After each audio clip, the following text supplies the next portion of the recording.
سورہ نحل قرآن مجید کا 16واں سورہ ہے، اور میں نے جس آیت کی تلاوت کا شرف حاصل کیا وہ اس سورے کی 125ویں آیت ہے۔ ارشاد فرمایا پروردگار نے اپنے حبیب کو مخاطب کرتے ہوئے، پیغمبر کو مخاطب کرتے ہوئے، ادعو الی سبیل ربک، حبیب لوگوں کو اپنے رب کی سبیل اور اپنے رب کے راستے کی طرف دعوت دو۔ ادعو الی سبیل ربک، کیسے دعوت دو؟ بالحکمت، بات کو سمجھا کر دعوت دو، والموعظۃ الحسنۃ، نفع اور نقصان بتا کر دعوت دو۔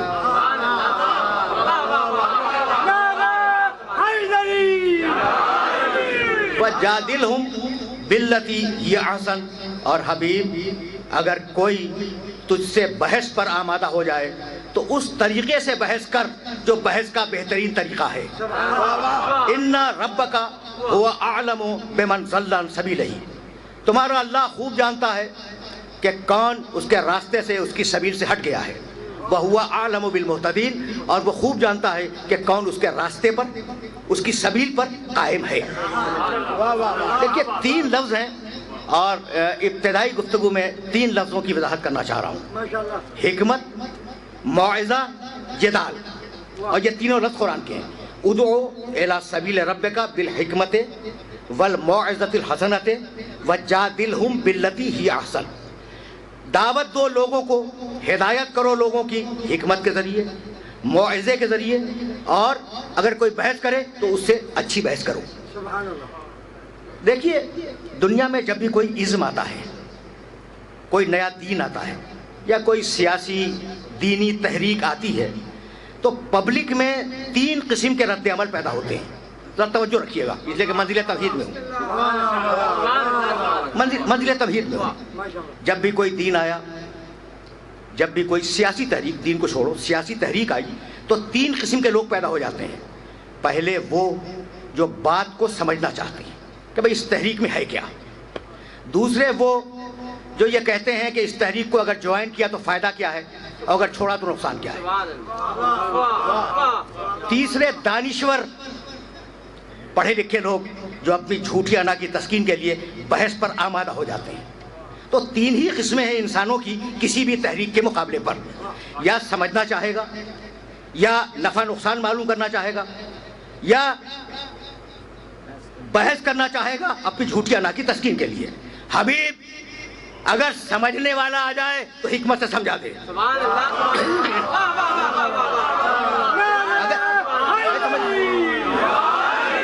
اگر سمجھنے والا آ جائے تو حکمت سے سمجھا دے، اگر نفع نقصان معلوم کرنے والا آ جائے تو موعظے سے بتلا دے، اور اگر کوئی تجھ سے بحث پہ آمادہ ہو جائے، سننا بھائی، تو حبیب اس طریقے سے بحث کر جو بحث کا بہترین طریقہ ہے۔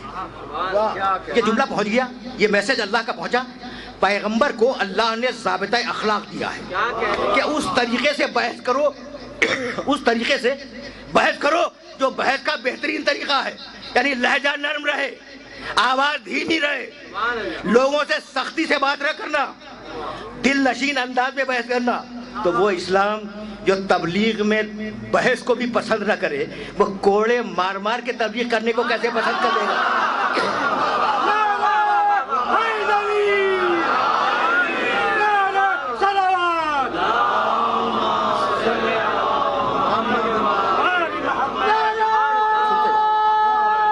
سننا ابھی تو منزل تبلیغ،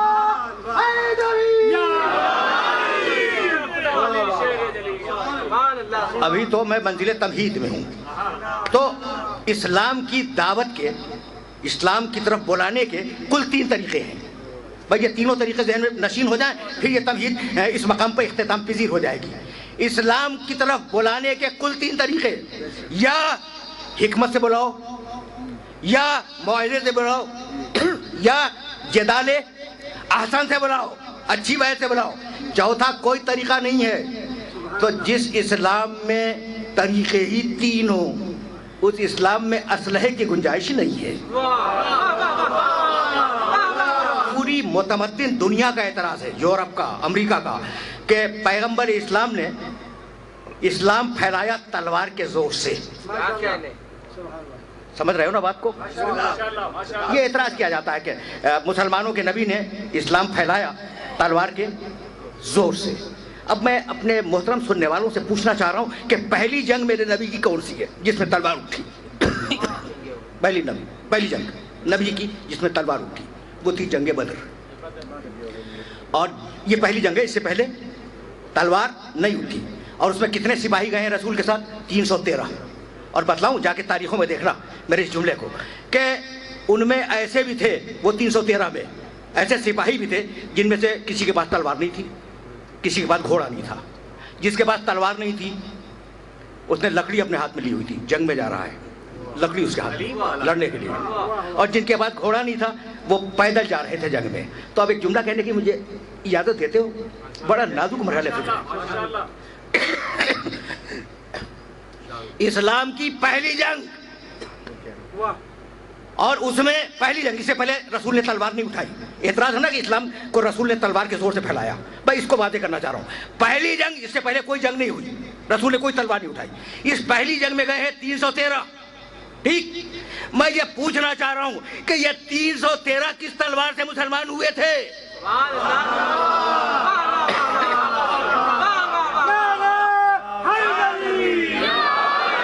یہ 313 کس تلوار سے مسلمان ہوئے تھے؟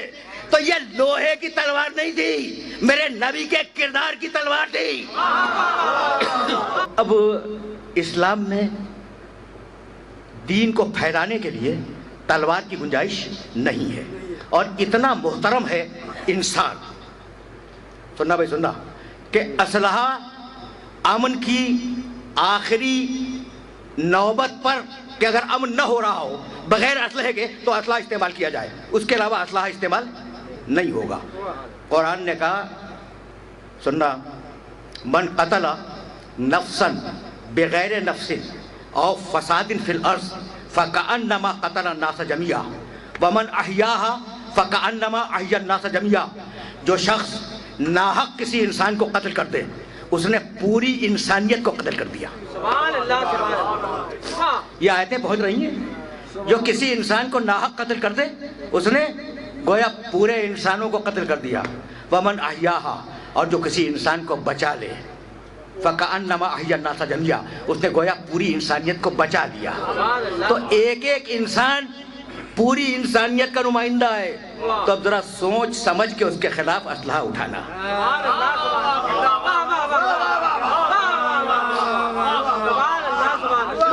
میرے ساتھ یہاں تک آگئے؟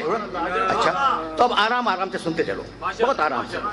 اور میں نے عرض کیا نا کہ ذرا میں رخ بدل کے بات کر رہا ہوں. دیکھو انسان کا احترام، اور اگر یہ احترام پہنچ گیا تو میں آگے بڑھ جاؤں گا یہیں سے. کتنا احترام ہے کہ ایک کو تم نے قتل کیا، پوری انسانیت کو قتل کر دیا. ایک کو بچا لیا، پوری انسانیت کو تم نے بچا لیا. یہ ہے نا احترام؟ نہیں، میں عجیب و غریب جملہ کہنے والا ہوں. بچہ ماں کے شکم میں آیا، ٹھیک، اس کا احترام کرو. اگر احترام واجب نہ ہوتا تو حمل ساقط کروانا حرام نہ ہوتا.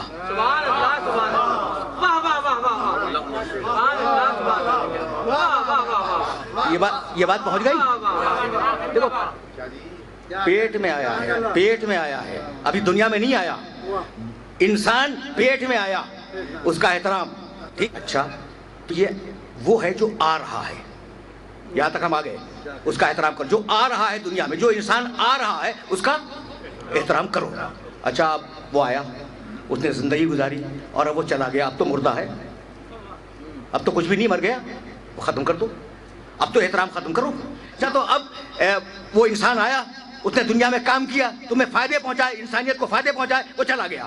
اب مردہ پڑا ہے، اٹھا کے پھینک دو. کہا نہیں، خبردار، اسے غسل دو، اسے کفن پہناؤ، اس کی نماز جنازہ پڑھو، اسے لے جا کر احترام کے ساتھ دفن کرو، اس کا ایصال ثواب کرو. کتنا احترام ہے پیدائش سے پہلے اور کتنا احترام ہے مرنے کے بعد.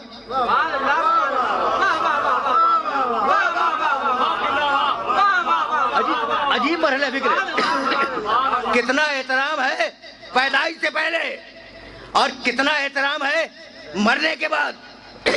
اور دوسری طرف خون انسان کی اتنی ارزانی کہ جسے چاہا فنا کی گھاٹ اتار دیا، جسے چاہا موت سے ہمکنار کر دیا. تو یہ دو نظریات کا ٹکراؤ ہے بھئی، یہی لانا تھا، تمہید اس جملے پہ ختم ہو رہی ہے.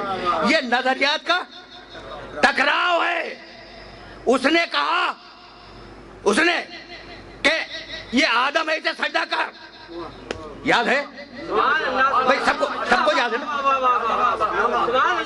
دیکھو بزرگ تو جانتے ہیں، نوجوان دوستوں کے لیے اور بچوں کے لیے ایک مرتبہ جملہ اور دہرا رہا ہوں. ایک طرف اتنا احترام، ٹھیک کہ پیدائش سے پہلے بھی احترام، انسان کے مرنے کے بعد بھی احترام، اور ایک طرف اتنی بے احترامی کہ جسے چاہے مار دو. یہی تو ہے نا. یہ نظریے کا ٹکراؤ ہے. ایسا کیوں ہے؟ یہ کیوں اگر سمجھ میں آ گیا تو تمہیں آج تشفی ہو جائے گی کہ یہ کیوں ہو رہا ہے. اگر یہ بات سمجھ میں آ گئی. پروردگار نے کہا آدم کو سجدہ کر، اس نے کہا نہیں کروں گا، یہ مٹی ہے، یہ مٹی ہے. اس نے کہا نہیں، اس میں میری روح ہے. تو اب دو نظریے ہو گئے. ایک یہ کہ مٹی ہے، دوسرا یہ کہ روح ہے. اب جو مٹی سمجھے گا وہ قتل کرے گا، جو روح سمجھے گا وہ احترام کرے گا یا نہیں؟